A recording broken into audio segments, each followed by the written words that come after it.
Olá, pessoal do terceiro ano. Como é que vocês estão aí nessa quarentena? Estão obedecendo? Hum, Espero que você esteja em casa, hein? Cuidado, pessoal. Vamos lá? Hoje nós vamos ter uma aula de ensino religioso e nós vamos começar a nossa aula com a nossa acolhida. Bom, o tema da nossa acolhida hoje é a porta. Num país em guerra, havia um ditador que causava muito medo. Sempre que fazia prisioneiros, não os matava. Levava-os a uma sala onde havia um grupo de arqueiros de um lado e uma imensa porta de ferro do outro, sobre a qual estavam gravadas figuras de caveiras.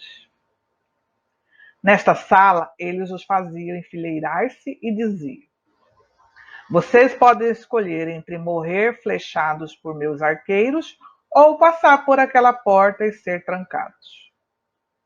Todos escolhiam ser mortos pelos arqueiros.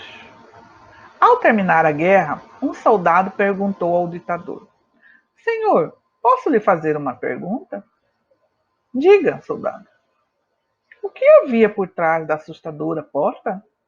Vá e veja você mesmo, disse o ditador.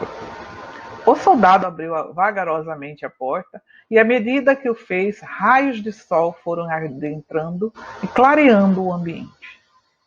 Descobriu surpreso que a porta se abria sobre um caminho que conduzia à liberdade.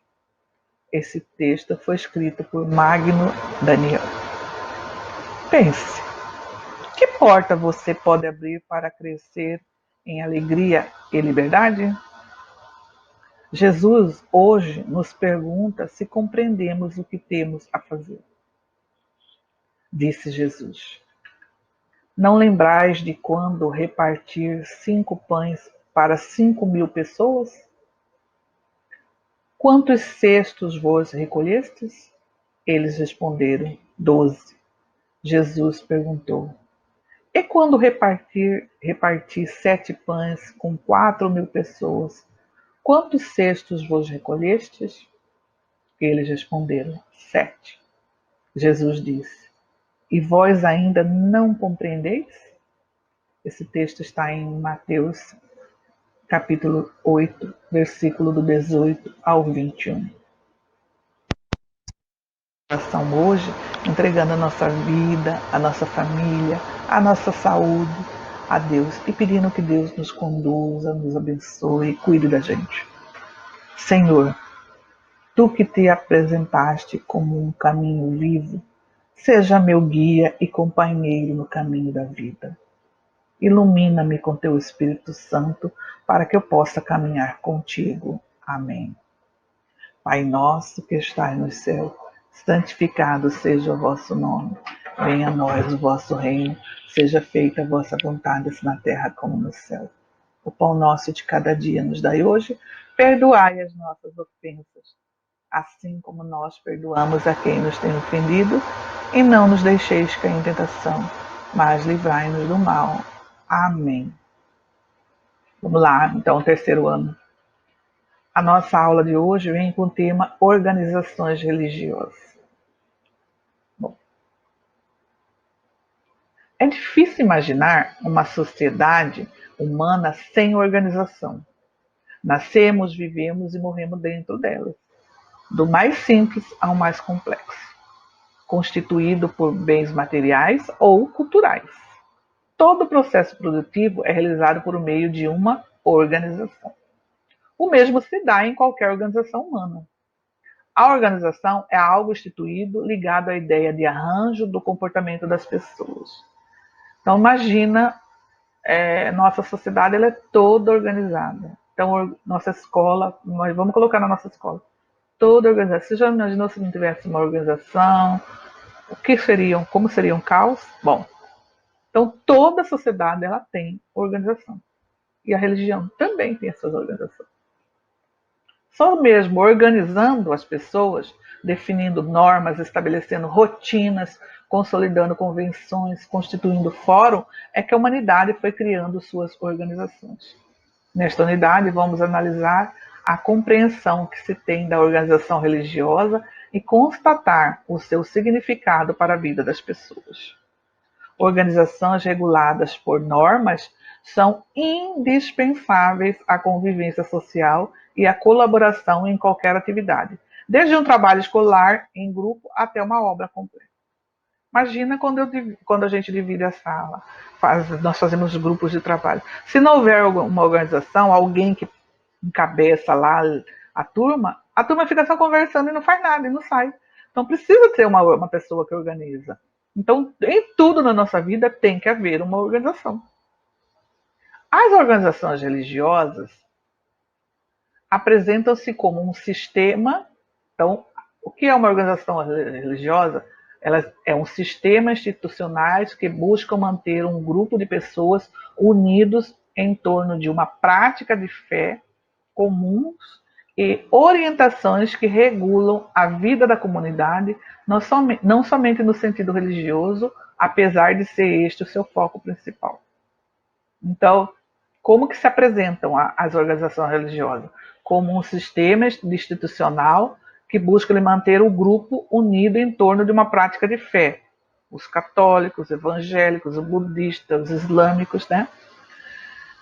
E orientações que regulam a vida da comunidade. Ele também ajuda na questão da comunidade, não somente no sentido religioso, mas também em outro, mas o foco principal é o sentido religioso, tá?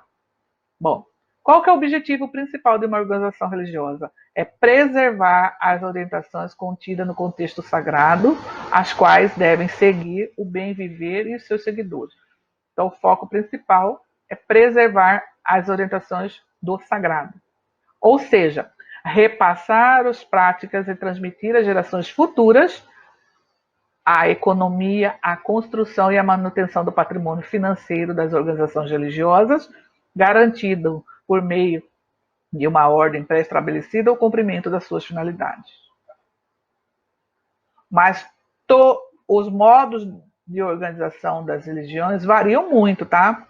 Algumas são organizadas em fortes hierarquias, como o controle centralizador, e outras elas são menos organizadas. E ainda há aquelas que sem nenhuma organização sistematizada, sem grande estrutura. Para uma organização hierárquica se constituir, faz-se necessário um grande número de especialistas religiosos, conforme a figuração da tradição religiosa, como, por exemplo, sacerdotes, feiticeiros, xamãs, pais de santo, pajé, gurus, irmãs, rabi, freira, monge, papa, entre outros, conforme a tradição. Tá? Toda organização religiosa ela possui sua estrutura hierárquica específica. Essas organizações são orientadas por um grupo de doutrinas e conhecimentos que surgem das práticas rituais e comportamentais vividas coletivamente na comunidade ou ainda pessoalmente no dia a dia. Então, dependendo da sua organização, ela tem a sua hierarquia. Algumas são mais organizadas, outras menos. Umas são mais rígidas, outras mais ou menos, né? Então, todas as organizações ela tem seu líder, que tem uma hierarquia. Nós vamos falar de todas as organizações religiosas e seus líderes religiosos, suas hierarquias, ok? Em suas particularidades, as tradições religiosas têm características próprias. Cada tradição religiosa ela tem sua característica. Assim sendo, cada uma possui um olhar próprio de compreensão e de busca do sagrado. Há em todas as organizações religiosas uma peculiaridade ímpar que se fundamenta na relação com o transcendente imanente e que forma o conjunto de palavras e ações que exprime e sustenta suas práticas religiosas. É comum, na maioria das tradições religiosas, oferecer-se aos seus participantes a esperança de vida após morte, o consolo e explicação para os problemas cotidianos, para as dores do dia a dia, além de proteção e orientação para as diversas situações que afligem os seus seguidores.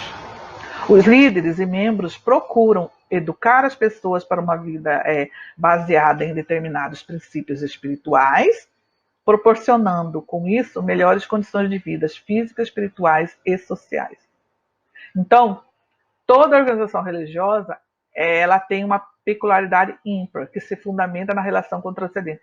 Todas as organizações religiosas ela busca essa relação com o transcendente, com o imanente, que é Deus. Cada um com o seu nome de Deus, né?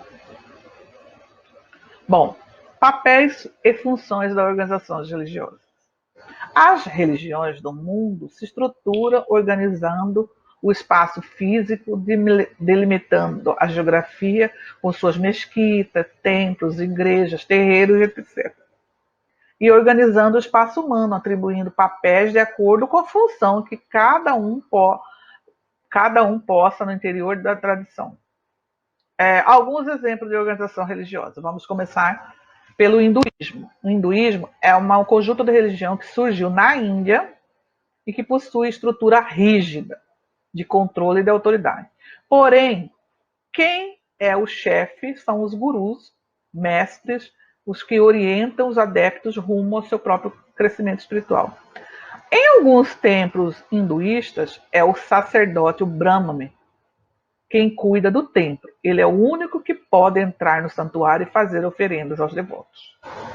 Já no budismo, outra religião nascida da Índia, também se estrutura conforme a região que se instala. O budismo tibetano possui um líder espiritual conhecido mundialmente, o Dalai Lama. O budismo também possui muitos os monges e monjas que dedicam sua vida aos estudos e à prática budista. Então, o líder do budismo é o monge. Na religião judaica, que se organiza muitas vezes em torno de uma sinagoga, que é o local do encontro dos judeus, lá eles estudam e fazem seus rituais em coletividade, é o rabino, ele recebe um salário para trabalhar na sinagoga, ele é o líder e também o responsável pelo ensinamento religioso. O chantri, que é o líder dos serviços, e o zelador também recebe um salário. O chantri, ele é o líder que faz parte da limpeza, da organização da parte física, tá? No cristianismo, ele possui já uma estrutura hierárquica que varia conforme o segmento, tá? No catolicismo romano, por exemplo, quem é o líder religioso é o Papa, que hoje é o Papa Francisco, quem responde como líder da igreja. E abaixo deles estão o arcebispo, o bispo, o padre, etc. Já para a igreja ortodoxa, que não segue as ordens do Papa, e os padres dessa igreja podem se casar, mas não devem contrair matrimônio depois da ordenação. Eles usam barbas e os bispos são celibatários. Na igreja evangélica, também se organiza de modo a não seguir o Papa, e as pessoas que conduzem o trabalho da igreja são conhecidas como os pastores. Os líderes da igreja evangélica são os pastores. Para o islamismo, há um dirigente que é o responsável pela condução das preces públicas, denominada imã. Os que estudam a religião são os teólogos eruditos, eles são conhecidos como os ulemãs. Na religião de culto afrodescendente, existem os babalorixás, quando são homens, e as yalorixás, quando são mulheres, que são responsáveis pelos terreiros e pelas obrigações. Eles são os pais de pães e santos, ok? Como você viu, cada religião se organiza de maneira bastante especial, peculiar, e divide as funções e papéis entre as pessoas que fazem parte da estrutura e da sua organização. Tudo isso pode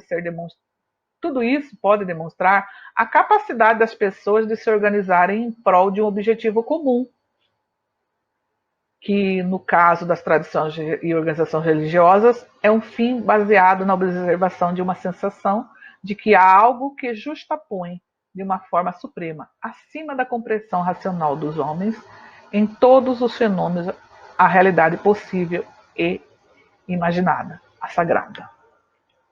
Bom, assim nós terminamos essa aula de hoje. Hoje eu não vou deixar atividade para vocês, porque essa aula eu vou continuar falando sobre o sistema religioso, tá? Esse tema, ele é dividido em outros segmentos. Então, bom, pessoal, essa foi a aula de ensino religioso, sobre organizações religiosas. Agora eu vou deixar uma atividade para vocês, tá? São essas 4 perguntas relacionadas ao texto que nós trabalhamos.